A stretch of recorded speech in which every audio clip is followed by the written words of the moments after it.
Welcome back, everyone, to the Richie Hicks Jr. Sports Podcast. Joining me, as usual, my good friend, Mr. Mike Zappy, out in San Antonio. And we are going hard on NFL trades and free agency. It's been a crazy 48 hours in the NFL.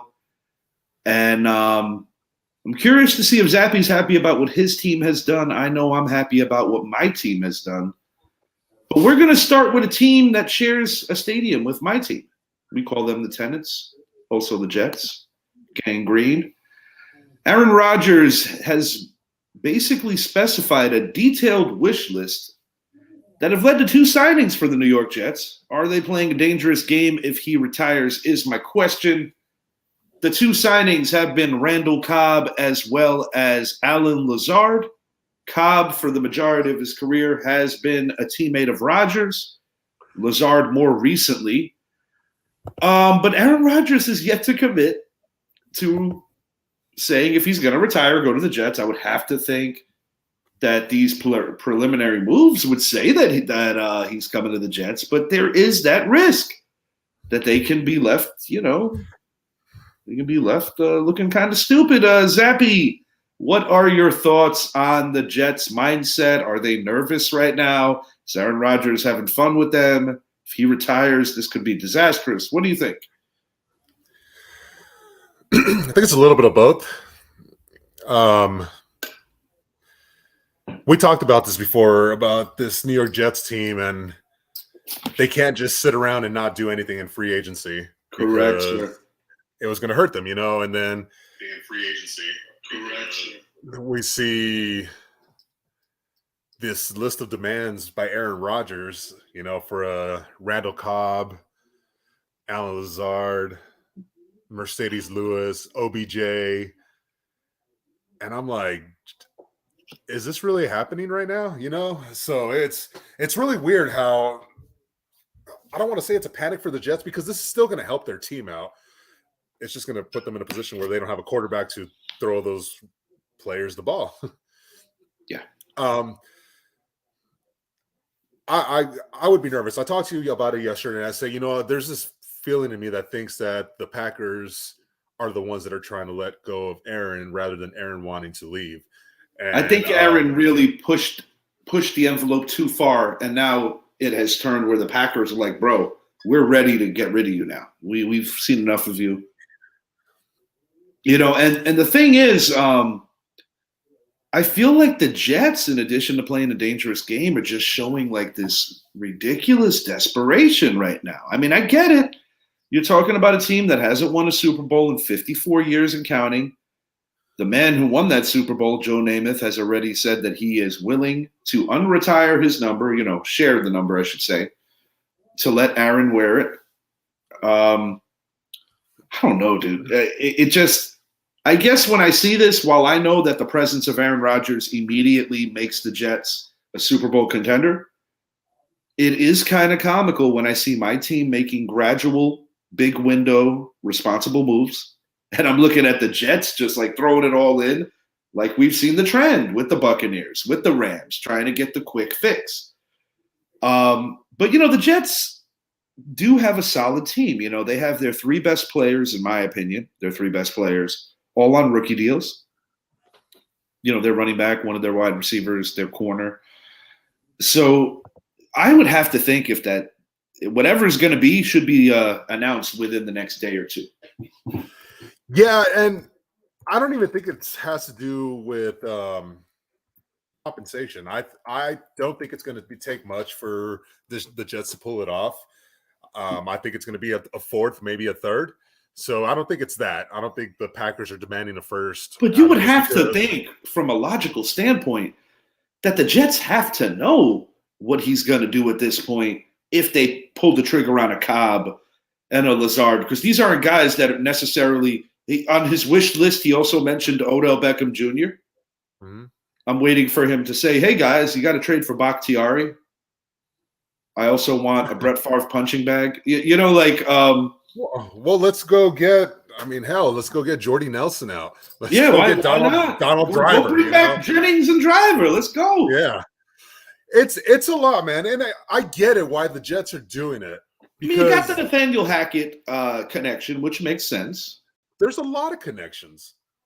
There's a lot of connection. Now you throw in Alan Lazard, who the two of them actually had a pretty good connection with each other last year. Indeed, but I must say this, dude. If they somehow strike out here and he pulls some shit where he's like, man, I want to retire or I don't want to go to New York, they look like the biggest asses of this offseason. Not necessarily, though, because starting tomorrow at 4 p.m., every franchise tagged player can start negotiating with other teams. That is correct. If you don't have, I would have to think a contingency plan. You trade for Stafford. No, you go after Lamar Jackson. Maybe.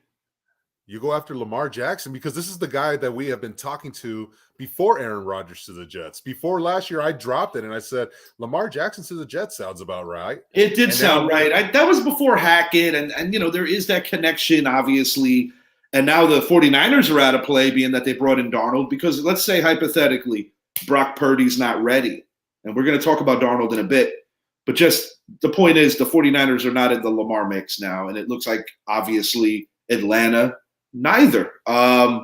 Anything else you want to hit on with regard to the Jets, Aaron Rodgers, the concessions, anything going on? Is OBJ going to go there now? Like, no, I think with OBJ, whatever due diligence Dallas is doing right now, I think OBJ is simply waiting for Dallas to decide are they going to go in on DeAndre or on him or Cooks. Or yeah, I think Cooks is in a far third. Okay. So, but yeah, it's, you know, but as far as Aaron Rodgers goes, I'm hoping tomorrow when the league year starts, he announces. That's what I've been saying the whole time, that I think he'll announce at the start of the league year. So hopefully he does. Yeah, man, it's getting to a point where it's like, it's kind of aggravating. Let's put it this way. If Aaron pulls a quick one and retires, he will not be able to show his face in the state of New York. No. He will not be able to show his face there. You know, this is the situation he's doing, playing with their emotions. It's what would really be cool is if he throws out, if he does the coin toss for the Jet Giant game. That would be hilarious. Or if he does a coin toss, he does a LeBron James live on TV, flips a coin, and whatever it lands on is the team he signs with. I'm sure that's happened at least once with the King. Big boost for Big Blue. We've got a trade for tight end, former Pro Bowl tight end Darren Waller, coming off the worst season of his career due to injury. But I must say, for a third-round pick, I would have probably rather given up a fourth. But I must say, when this man is healthy, he is a top 5 tight end in the league. I'm also pleased with adding some beef to our run defense. Bobby, God, bear with me. How do you pronounce this man's last name? Is it Okiriki or Orikiki? I think it's Okirk. But I don't want to mispronunciate it. So I'm just going to say I don't know how to pronounce it. But what I do know is that the man has led that middle linebacker. He's been amongst the best middle linebackers and tackles over the last 2 years, being a full starter in Indy. And honestly, I think from a production level, when you look at like what other linebackers were getting, I think the Giants got him for the most part on a steal, and I am pleased with it. Aaron Rodgers is being a butthead. Yes, indeed. How you doing, Mom Dukes? Good to see you hanging with us. Hope you're feeling a little better. Bourbon, always. But yeah. I love what they're doing right now. I really like the two moves. Yeah, the Darren Waller one, it surprised me because I'm over here expecting the New York Giants to go in on a receiver. And when we see the news break about Darren Waller, I think to myself, that's a good trade. But at the same time, it's like only once in his career he's been able to play an entire slate of games. And then you're talking about him coming off his worst statistic season of his career. It's like it makes me nervous, but then I look at what you guys gave up, and I'm like, oh, actually, that's a good trade. I said it a minute ago on the NFC East page. I feel that the risk matches the reward. It's a 50-50 on how this turns out. But in the event, let's say he doesn't pan out all the way, you still have two very good tight ends in Lawrence Cager and Daniel Bellinger. So the way I see it is, when you look at, Isaiah Hodgins, he had a bust-out year. He earned himself a contract. Sterling Shepard could get released in training camp, or he could finally stay healthy and help this team. And Wan'Dale Robinson's coming off the knee thing. But when I look at this team with a healthy Darren Waller, they can use him in a lot of different ways where you can actually see formations when you're going to literally have three tight ends on the field, one of them lining up wide possibly, because Waller, when right, is a mismatch. So I am happy that the Giants had the testicular fortitude to make a deal like this. Yeah, and what comes to mind is Brian Dable, and obviously I watch the Giants because they are in our division. And if there's one guy that I really admire and his offensive play calling, it's Brian Dable. And it makes me think, like, are you guys going to go more with the New England Patriots style of offense that won them Super Bowls with the multiple tight ends, 22 personnel out there at all times? And you got a guy like Darren Waller who can put his hand on the ground or stand out wide or in the slot. And he's a mismatch problem for cornerbacks. Absolutely. And our good friend Quinton, who's a diehard Giants fan, broke it down pretty simply. He said last year the Giants broke down the field in thirds for Daniel Jones to kind of simplify the offense for him. But I do believe that with the litany of weapons that he's going to have this year, this is the best looking weapons that he's had since he's been in the league. I will say that. It's no secret that come draft time, the Giants still have to do some work in terms of interior offensive line help. I do feel good about the tackles. We're looking for a new center. We're looking for two guards. Nick Gates recently signed with the Commanders. So yes, we are definitely looking for some help in that regard. I'm going to hit this on the bottom here, just a couple of other notables. Let me hit this on the ticker while I can still keep up this other banner. But we got some other notables. I like the Patrick Peterson to the Steelers. I think he could elevate his game and kind of look more like the Arizona Cardinal version versus the aging Minnesota version. I think he's going to help contribute over in Pittsburgh. But before we move it along to your team, what I would like to see, and what I'm going to say is, I want to see the Giants, now that they re-signed Breida, now that they still have Brightwell, and obviously Saquon is franchised, assuming nobody signs him, which I really don't think is going to happen. The Giants have a three-headed monster at running back, and I would like to see them use more of the committee approach. I think it works. It works for Philly. It's worked for a lot of teams. I think that is the way to go. But we'll see. But right now, 2 days in, I consider the Giants one of the winners of the NFL offseason thus far. And I did speak to Q today. He mentioned the idea of potentially trading back into the second round with pick 25. I mean, it really depends on what they need and what they can get at 25. Yeah, you brought up a good point, because I was looking at it. I've been really breaking down this draft, and like any other draft, in the first round, there's usually 15 guys that should be first round picks. Yes, and picking at 25 is essentially almost like picking in the second round, especially if you're not going to necessarily get the guy that you want at that pick. So I'm all for trading back. And I also know that at some point in the draft, they're probably also going to trade up, because they do have 11 picks in this draft where they could load up and get heavy, maybe try to get back into the third round, being that they gave up a pick, but I like what Joe Shane is doing. I think he's stretching out the limited resource of money. We kept our quarterback. We franchised our running back to hold him for another year. We're going to get Leonard Williams to restructure, and tomorrow Kenny Golladay is officially released. And that puts them in the market to potentially sign one of these free agent wide receivers. It might not be one of the top 5, but it could be a top 10 out of what's offered. They could come away with a Paris Campbell, take a flyer on him, maybe an Adam Thielen. We'll see. But I like what I've seen so far from my team. We're going to flip it over to your guys. I like this signing too. Cowboys get a corner to pair with with Trayvon Diggs. And Stephon will be tomorrow. Yeah, Stephon Gilmore is a Cowboy. And, former Pro Bowl player, very dominant during his time in New England, took a step back, getting a little older. But I think being alongside an All-Pro, you're drawing number 2 receivers, which I think is going to be an advantage and help him get some of his, juju back, so to speak. But I like it. I think you guys did well with this. I love everything Dallas did today. It was a quiet first day.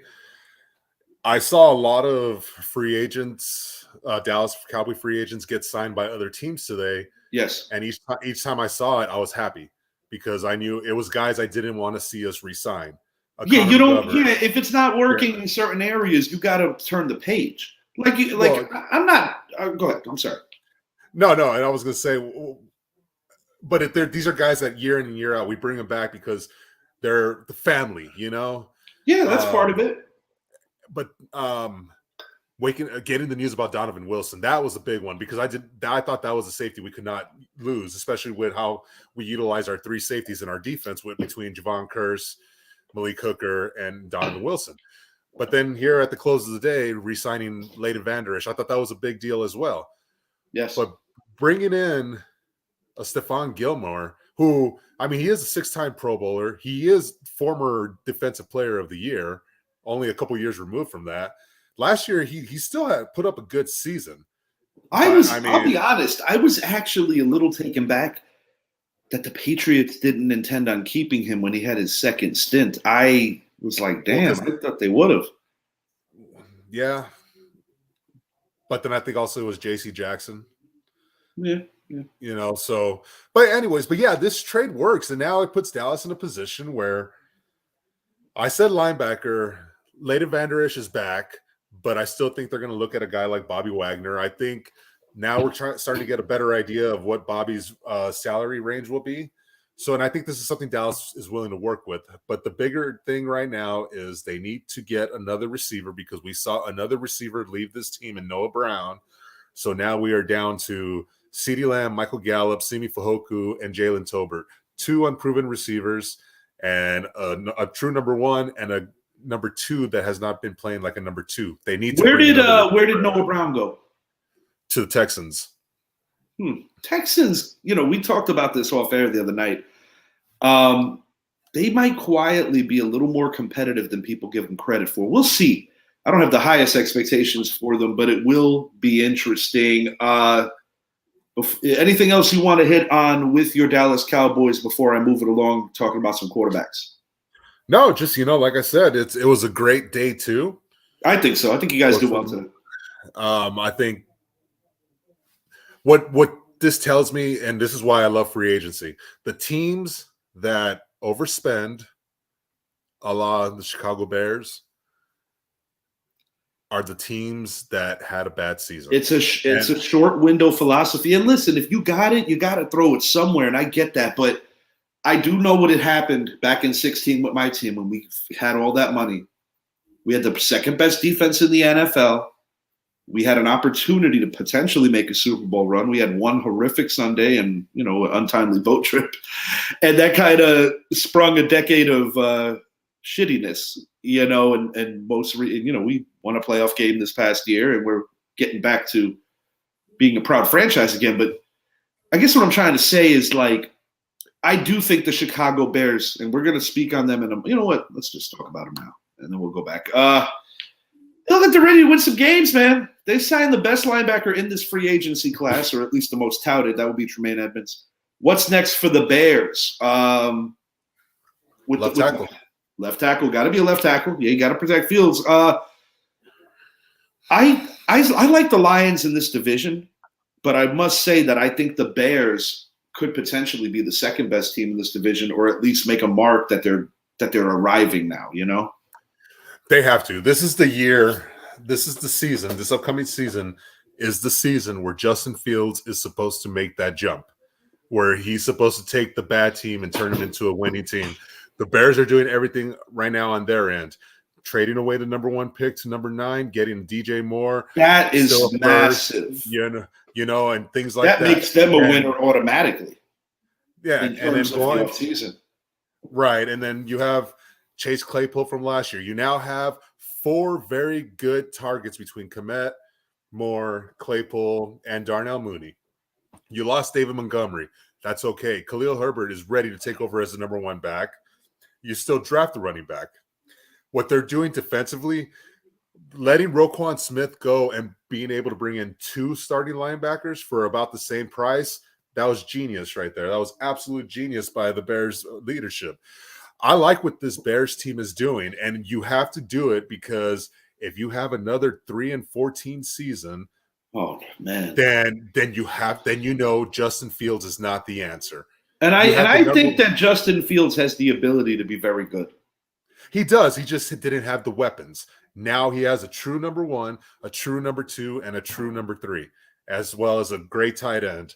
He's got all the pieces. You continue fixing everything for him. You fix up that offensive line. You get Dwayne Brown in.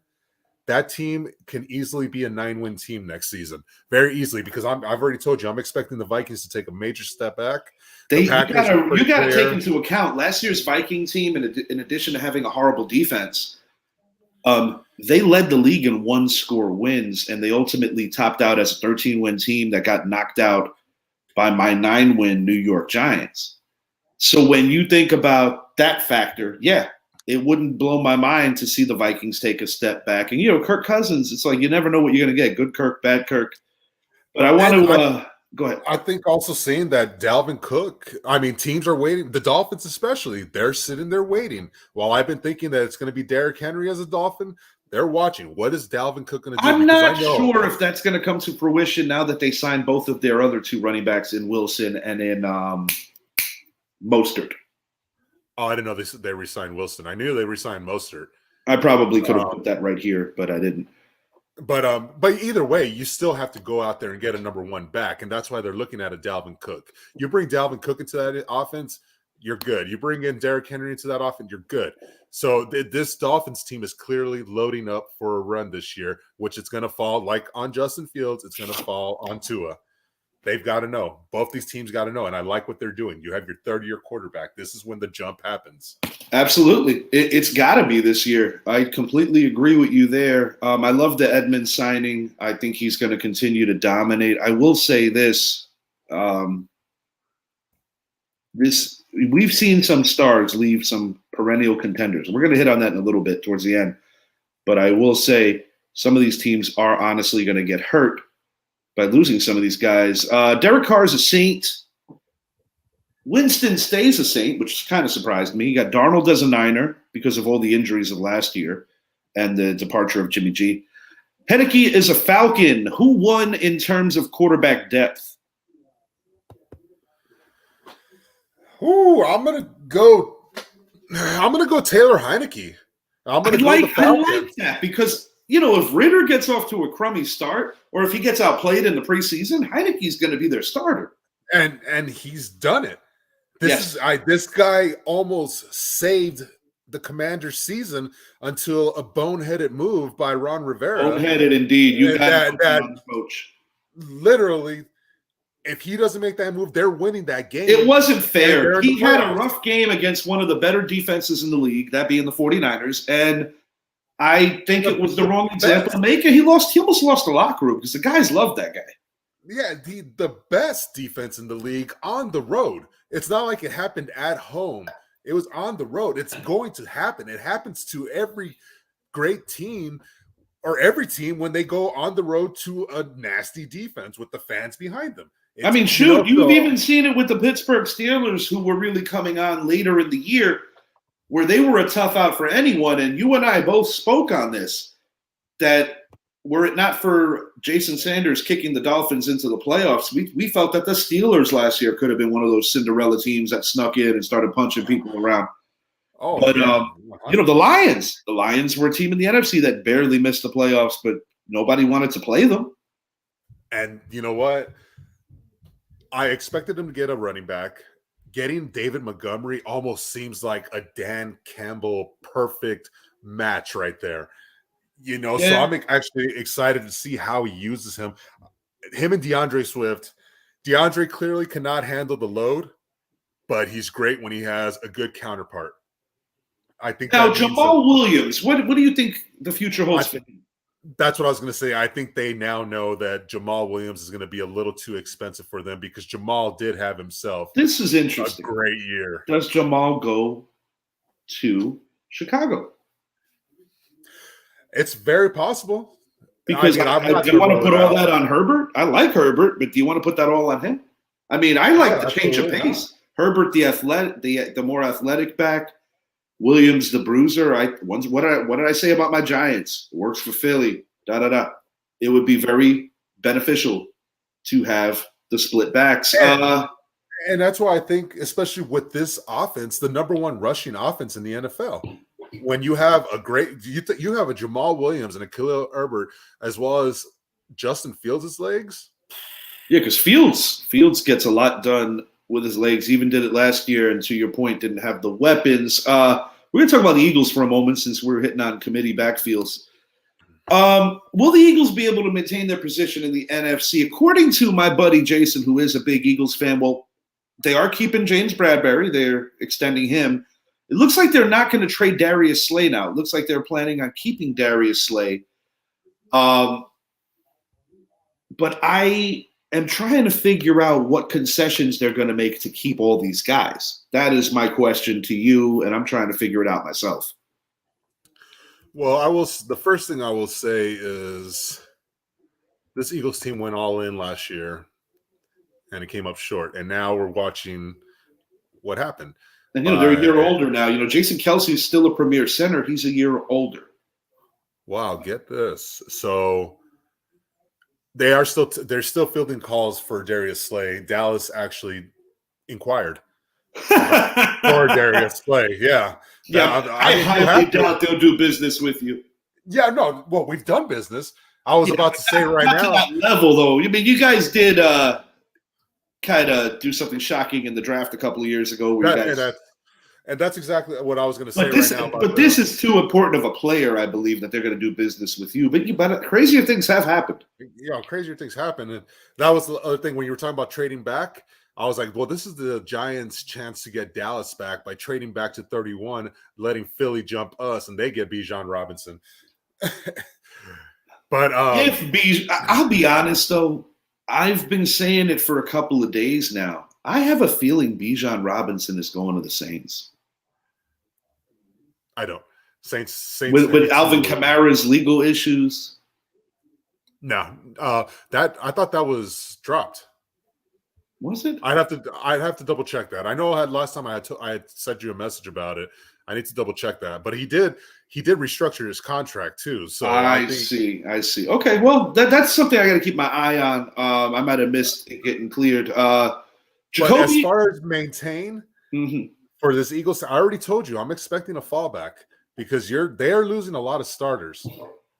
And yeah, cool. They extended Bradbury and Darius Slay might come back. Looks like I actually think Bradbury's more valuable, if you ask me. Yeah, he is more valuable because we saw with our own eyes Darius Slay take a step back midway through the season on. But the key is they have to go out there and get Gardner Johnson. Losing Hargraves is kind of a big deal too. Well, yes, but I will say if there was one thing that Eagles team had was great depth on the defensive line. Jordan Davis is taking over as that starting position. They drafted him number 13 in the draft last year for that exact reason. They did. So, but the question is Fletcher Cox coming back? Brandon Graham, I guess, is coming back. That's now he's a year older. Yes. Yeah. So, no, I don't think they're going to maintain their position in the NFC. I don't. I'm expecting a fallback, unless they still have work to do. They have a lot of work to do. Okay, fair enough. Jimmy and Jacoby reuniting with current head coach of the Raiders, former OC for the Patriots, Josh McDaniels. I'll be honest, I like the Jacoby Myers fit with this Raiders team. Now, when I saw the trade this morning, I talked to you before I walked into work. I said, "Oh shit!" So they're pairing him with they're putting him with Devontae Adams. You still have Renfro. Obviously, you got the excellent running back that's franchised in Josh Jacobs. And I also thought, oh, Darren Waller. Unbeknownst to me, my team was going to trade for Darren Waller a couple of hours later. But I will say this: if the Raiders can get a little more functional on defense, because they do have some pieces, a guy like a Max Crosby, for instance, I think the Raiders could get back to winning some games. Jimmy Garoppolo's record stands as, he gets compared a lot to, say, like an Alex Smith. He's a game manager. Guy's a smart quarterback. But I do like the weaponry that he has with Vegas. Vegas can score points when they're clicking. And even without Waller, I still think that this is a team, they could be in the tight end market in the draft to replace him now. But Jacoby Myers, I think, is entering his legitimate prime, and he did show sparks in New England. And you're talking about a New England team last year that didn't even have a real offensive coordinator. And I do think highly of Jacoby Myers. He was one of the guys I was hoping my Giants would have won for. But I like what they did here. I honestly do. I think that, familiarity and relationships in this league is so friggin' important. And when you have a guy like a Josh McDaniels who, let's be honest, is struggling in his second coaching stint, it's important to lean on some of the guys that you trust that are players. And these are two guys right here. And, Devontae Adams arguably is the best wide receiver in football right now. I thought that was hilarious that Jacoby Myers goes back or signs with the team that he had one of the most embarrassing plays in NFL history. It was like, well, look at it this way. He's already won them a game. Yeah, he literally lateraled his way to Las Vegas. But, it's I love the signing. Because I think this obviously helps out Devontae. I think it helps out Jacoby. Absolutely. I think it helps out Hunter Renfrow more than anyone. You go back to the old New England offenses, whether it's the Wes Welker character or the Julian Edelman role. This is something that I see Hunter Renfrow thriving in, potentially. And, Josh Jacobs, when healthy, top 5 running back. Yeah. Well, we saw him as a top 5 running back last year, finally, because he was on a contract year, and I'm sure we're going to see it again this year. Oh, yeah. He's on the franchise tag, and he's going to be playing to get paid. Absolutely. Same with my guy, Saquon. So I look at I like what the Raiders are doing, and I actually was thinking about it earlier today, how I think this Raider team might actually be the third-place team again, but in the playoffs with the Chargers and Chiefs next year. Well, I'll be honest with you. The Chargers are a team that's right now hard to figure what the future holds because, Austin Eckler did request a trade. And that I'm not worried about that. I think Eckler is a pretty special player. Yeah, no, he is. But Kellen Moore, with his system, you get a couple of running backs in there, they'll be fine. Well, let me ask you this then. Where's Austin Eckler going to go, or will he stay put in L.A.? He's going to stay there. He's not going anywhere. They gave him permission. He's going to look for his trade because partner. Permission doesn't guarantee that there's going to be a partner either. Well, but he's trying to value himself a lot higher than what he's actually worth. So like the Ravens are doing with Lamar Jackson, allow him to find out on his own, and then he'll come back and sign that contract, a 2-3 year extension for. What did I see today? 133 potentially. I'm talking about Austin Eckler, not Lamar. I know, but you mentioned Lamar, so 133, and he was tweeting about I don't need an agent. And he still declined that offer. He's playing a dangerous game considering that he has been injury prone lately. I think at some point there's got to be a humbleness that comes over and it's like, listen, I don't like the way the system is with the way that some of these guys are getting treated, but you also got to understand, you can't get mad at the market just because the Browns are assholes and paid Deshaun all that money because they weren't responsible with that. I think it's reasonable to be like, yo, dude, it's unfortunate, but it is what it is. Like, even with Quan, like with Saquon, I love him to death. But, I think the Giants did the right thing franchising him. It's been proven year in and year out that investing in running backs over the age of 25 long term is not smart. I'm not saying the Giants aren't going to cut a deal with Saquon possibly in the offseason, but I have prepared myself to understand that this is very well Saquon's final year as a New York Giant. But in Saquon's case versus the other running backs, he has two less years than his age because of injury. So technically his body has stayed healthy with the exception of what was actually hurt. He doesn't have the wear and tear like other running backs do. He just has that injury. I do agree. I do agree with you there. And I still think Saquon is going to carve out a potential Hall of Fame career. I do have high expectations, whether it's in our team's uniform or elsewhere. I hope it's in our team's uniform, and I think the Giants ultimately do want that to end that way. So is not with an eagle on his helmet. Yeah, heard that. Our winners and losers, Zappy, of the first 48. We've kind of alluded to some winners. I guess we would consider winners the Dallas Cowboys, the New York Giants, obviously the Chicago Bears. I'm willing to even say that the Washington Commanders come away looking like winners to a level. Miami Dolphins. Hard to argue with the Miami Dolphins not being a winner, obviously acquiring Jalen Ramsey as well as, keeping their two running backs, getting some depth with a decent quarterback in Mike White in case Tua should get injured again. I think the Dolphins right now, assuming that Rodgers signs with the Jets, I think they're both going to jump Buffalo. I really mean that. And you can see a weird situation where Buffalo, I can't believe I'm actually saying this, Buffalo could finish in third, possibly fourth, if New England's defense is as good as I think it could be. The one team that I like I think the window is closing is what I'm trying to say with Buffalo.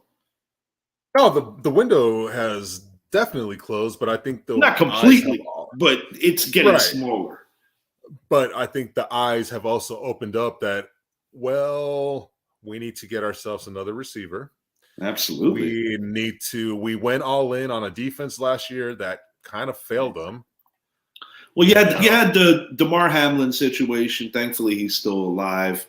You had the Von Miller injury. You had the Jordan Poyer injuries. There were a lot of injuries at the wrong time, and it actually looked like in that game with Burrow and co. that they were just playing, toss and catch. It was really easy. They made it look easy. They really did. Even Eli Apple kind of looked decent, and when that happens, something's off. Hey, that's Brett's boy. Leave him alone. Indeed. No, the one team that I've actually been very that I'm going to give them a passing grade for so far, though a big win, is the Denver Broncos. Adding an offensive tackle, adding a guard, going out there, getting a Samaje Perine, getting some other pieces. Samaje Perine is a low-key good player for what they want to do over there. What Sean Payton's going to want to do and try to simplify the game for Russell Wilson, get him back, some of his confidence back. This is a guy who's never hit a wall like that, and they're trying to salvage Russ right now as well. And not only that, I think the big one, obviously, I like Samaje. Right. I like Sean Payton is putting a stamp. Yes. I like what they did by going out there and signing Jarrett Stidham away from the Raiders and saying, hey, we're going to make him our backup because we actually see what you see in him and see the potential. And it's so funny you mentioned him because Bailey Zappy, as well as Jarrett Stidham, when talking Patriot football, because obviously I talk a lot of Patriot football with our guy Brett was really high on Stidham. And, I don't think he's going to admit it because we all like to protect our players' flaws if that's what the organization chooses to go with. Not me. Well, to a level. But you saw how angry Brett got off air when we were kind of breaking his balls about the Mac Jones situation. Well, sir, there's a difference between sensitivity No, I'm sorry, Brett. I love you, bud. Get better. Yeah, get better, Brett. Yeah, get better. Stop being so damn sensitive. Just kidding. We love you, Brett. You're not here, so we got to bust your balls a little bit. So who are your losers, Zappy? Who do you deem losers? I'm deeming the Carolina Panthers a loser for sure. The Jets could be a loser if Aaron Rodgers decides to give them the circle jerk and go into retirement. I mean, even Mark Murphy did. I'm sorry. Mark Murphy literally said the only way Aaron Rodgers is going to be our starter is he said it so like backhanded. He was like, "This is if our plan doesn't work. If we can't trade him, he's our starter." But like the way he said it was kind of comical. Right. I think a big loser right now is the Vikings. I mean, Harrison Smith, he's on his way out. They let go of Hendricks. They let go of Peterson. They let go of Thielen. One of the few credible names they had on that defense to begin with. Yeah, it almost seems like they're saying, all right, you know what, let's just scrap it and rebuild it again. And that's another reason why I think they're taking a step back. Another team that I think is losing right now, the Panthers. I'm going to hold judgment on that because we can't really hate that trade, dude. I hate it too. But if it's Anthony Richardson or CJ Stroud, if that turns back where in 5 years they're hoisting the Lombardi, then it was the right move. So that's why it's one of those right now. Yeah, I don't like to disparage college players that haven't actually done it in the pros yet, but I must admit, in my genuine opinion, this is a weak quarterback class.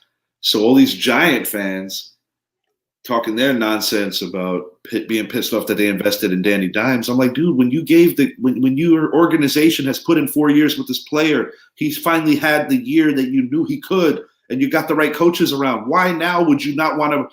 Like, I just don't get it. I saw some idiot yesterday say that, we should have just franchised them. I'm like, yeah, dummy. And I'm glad that you don't do the financials because he would have been making 32 this year as opposed to 19. It's just mind-blowing stupidity. I'm actually shocked that you think that this is a weak class. I think this is one of the stronger classes we've seen in quite some time. I don't share your sentiments on this. I don't share your sentiments. I love this class. Last year's class, that was a very weak class. I don't share your sentiments. We'll see. I could be proven wrong, and that's okay. But I don't share your sentiments. You're one of the few. Let's put it that way. I love this class. I can make an argument for Anthony Richardson, CJ Stroud, Bryce Young. Who is your best quarterback in this? Let's find that out. That's a good question. CJ Stroud. Okay, I can agree with you there. This is the first time I'm going to say Ohio State quarterback is the best quarterback. Yeah, it's been a long time since somebody said it and meant it. But let me ask you this. But I was going to say Anthony Richardson has closed the gap a lot. I was going to say this. I think Richardson and Stroud, I could agree with that mindset. But I think where maybe I'm getting misinterpreted when I say weak quarterback class is that I feel that 1 and 2 are very much further than the rest of the field, where 3 through 6 can honestly be interchanged and can be debated on rather deeply. I think that's what I'm trying to get at. No, I don't. I think it just depends on who number 1 is. If Houston's number 1, I wholeheartedly believe it's Bryce Young. The first one up for a QB because obviously. Well, the Panthers are too, but it comes down to best fit. I don't think Bryce Young fits in a Frank Reich system, but I do think CJ Stroud does 100%. I think Bryce Young fits in perfectly with Houston. I think Will Levis fits perfectly with the Colts. It's all about we have spoken on that in the past that Will Levis could be the guy for the Colts, which would make sense because when you look, the Colts really haven't done anything to address that position, which is tipping their hand that yes, indeed, they are going to draft a quarterback. But when I think of who their coach is and Steichen from the Eagles, you look at the quarterbacks available, and that's the big one. So that's why I could make a case for each quarterback being the number 1 pick because it would be depending on who that team is. Yeah, I get where you're going. I get what you're saying, Zach. So but I love this class. I think we're going to see 1, 2, 3, 4 be quarterbacks, where Seattle is going to have the best available player, literally, when Jalen Carter or Will Anderson are sitting there on their laps to secure that defensive line. You know, it's that's Well, the way the Seattle Cardinals. is in a cool position. Seattle is in an interesting position because of that.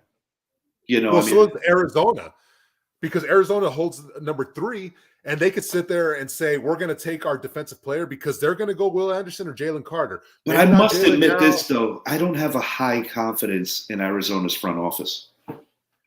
Oh, you can't miss with Jalen or Will. The only reason why Jalen Carter might slip is because of the report that came out that he was the other car racing the fallen Georgia student. You know, Yeah. so that's the stuff that's hurting Jalen Carter. And then If coming Dak off the didn't come heels of out, the tragedy with the Ruggs thing, this is not anything that you want your name to be attached to. you don't. But he's not. This is, while it's similar, it's not, because he shouldn't get suspended for this. All it just means is it's a character issue. That's all it is with him. I mean, look at Kyle Lauletta. Not that he was a big deal, but he basically wrote himself out of any opportunity he had with staying with the Giants because of just his desire to constantly drive like that. Look at Dak Prescott. Dak Prescott. Yeah, he got off to a rough start. He got a DUI before the NFL He got draft, off and to a rough because of start. that, he fell to the 4th round. Yes, which means And he Dallas should've- got Dak's been a source of a lot of memes and easy guy to make fun of because he's definitely very much so anyone that improve was a a year. star. But when you Anyone consider that where was a you star. got him, I still think you did good. No, I'm not. Yeah, but what I'm saying, the point is that these little things are going to force a player to fall. Jalen Carter is now the eye. Is how I mean, far look at is he gonna Tunsil fall? with the gas mask, dude.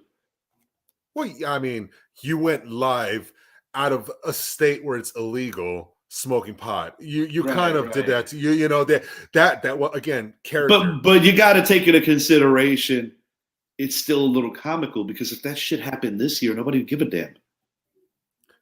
Again, if it happened in Florida Yeah. Texas, Right. They, or any southern state, yes, Right. they absolutely would, and it would be the same thing, because it happened before he was drafted. Right. But yeah, anyways, Before we get out of here, I'm going to hold judgment on the Panthers. All right, fair enough. A couple of names here. Where will OBJ, Juju Smith-Schuster, Adam Thielen, Paris Campbell, and Darius Slayton land? Just a couple of names to throw at you. I'm going to start with Darius Slayton. I'm going to say the Washington Commanders. Just got a vibe that he's heading there. Oh, I thought you said hot names. Well, I mean, hot name wide receivers. Well, no, you threw Darius Slayton on there. That just threw me off. Darius Slayton is fast. Yeah, fast to drop a pass. But you know, Slayton, man. Sure, we'll go Commanders. I'll agree with you on that one. That's Paris Campbell. I actually think I think you might be onto something with your G-men. Well, I mean, it makes sense in the realm of salary and what he would command and what we had left to give him. The only other feasible situation would be that if the Giants were willing to make a trade with Buffalo for Gabe Davis, because he's barely making over $2 million a year, and then figure out a restructure with that, an extension rather with that. But yeah, Campbell. He's not being signed to be your number one. No, not by any means. He's a depth guy that can get on the field. Actually, you know what? I'm going to take Campbell's going to be a Patriot. Again? Why not? Maybe Josh McDaniels. Oh, you know what? Raiders. You got him going to the Raiders. You know what? Yeah, I'll agree with you because of the McDaniels connection. Yeah. Adam Thielen, not listed on Rodgers' wish list to my knowledge, but I got him going to the Jets. That's where I was going to say Jets. Juju, he's re-signing with the Chiefs. Staying with the Chiefs, and I got OBJ going to Buffalo.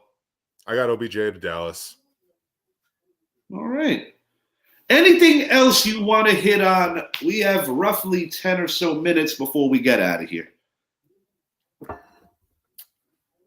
What's the next big trade? The next big trade. Well, Rodgers goes without saying. Excluding that one because Excluding Aaron Rodgers? for the last 48 hours or 36 hours, whatever, we have been under the assumption that he was traded because Trey Wingo sent out a tweet saying he was. So no one knows. There's anymore. something about the name Aaron and premature trades. We saw it with Arson Judge. Now he's going to be Arson Rodgers. Okay, I'll put it to you like this: if Aaron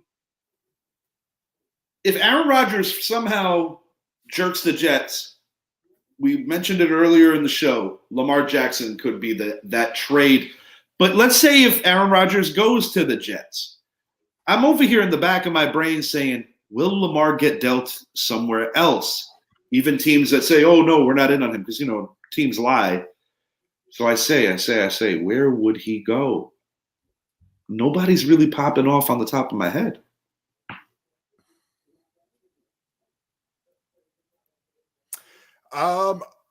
D-Hop is the big one. D-Hop is a big one. I do believe that the Giants are probably out of that right now. I would say the Giants are out of it. I could see your team making a play on D-Hop for sure. Who else would D-Hop, where would that be appealing? The funny thing with D-Hop, though, is that he voided his no trade clause with that suspension. So he could even end up somewhere where he don't want to go, like a Tennessee, who's not exactly known for chucking the ball. Tennessee is one of the teams in on him. And I was going to say the Patriots. For his sake, I hope he goes to the Patriots. I just think it'll be a better experience for the player. But I'm going to say he's going to the Titans. In the event, obviously, it's in my honest opinion, it is right now Steven and Jerry and Will McClay saying OBJ or DeAndre. So they're weighing it. They're weighing it. They're weighing. And then I'll be honest. I don't know what there is to weigh. If I'm running your team, I'm going for D-Hop. Yes, 100%. You have a guy that has come off 2 ACL injuries on the same knee versus a guy that just served the suspension. Oh, fucking well. Yeah. And I will say this, with a Leonard Williams restructure and a little bit of money maneuvering, I still am not going to completely rule out the New York Giants from acquiring Odell Beckham. But something tells me that whole dark horse thing that you mentioned about the Jets, if they get Rodgers, I still think it's Buffalo. I really mean that. I still think it's Buffalo. Let's put it this way. With the Jets, I think between the two names you have on here, and Adam Thielen and OBJ, one of those will be a Jet. Let's put it that way. And I'm leaning towards that being Thielen. Yeah, and that makes the most sense. However, I could also see Adam Thielen going to Detroit. I could see him deciding to stay within the division or even going to Green Bay just to bring in that veteran presence for what is now a very young receiving core. I will mention this, though. If he does go to Green Bay, they're going to pay him a little better than some of these other teams because there has to be an incentive for playing for a worse team. And you know what? The Packers might surprise us. If their defense plays up to what everybody thought they were going to be last year and Jordan Love arrives like immediately, but it's going to be tough because, you got Christian Watson, you got Romeo Doubs. These are good players. These are young, good players, but there's going to be growing pains. I think we witnessed more of those growing pains in the first half of the season. With Aaron Rodgers, though. Yeah, with Aaron Rodgers. You got to do that. But remember, during training camp, Jordan Love and those two receivers were getting good connections with each other because when you're a rookie, you always have to work your way up. Yes, so absolutely. They do have chemistry together already. That's the one thing we cannot forget. And that's why another reason why I think management within the Green Bay Packers is trying to push Aaron away because they see it. If there's anyone that sees it, it's them. You're the only one that knows. So I could see an Adam Thielen coming in there. Yeah. I don't think you're getting Odell. I think you're getting D-Hop. And I would say Odell to Buffalo. And if it's not Buffalo, I'm going Jets. Or if his value kind of dives down, I still think there is that potential reunion. But I'll be honest with you, I was kind of hot for the idea last Thanksgiving because of all our issues going into that particular game. A year removed, or not even a year removed, a few months removed. I don't really care if we get him now. You know when you guys get him? This is when the New York Giants get Odell. The only reason why you were talking about getting him last year was because it was a playoff race. Yes. It was. Now you have an entire offseason. And the media pitched it as the Odell Bowl. So you have an entire offseason to get it right. To trade for a Darren Waller. See, maybe you get a DeAndre. If you don't, okay, well, there's other receivers.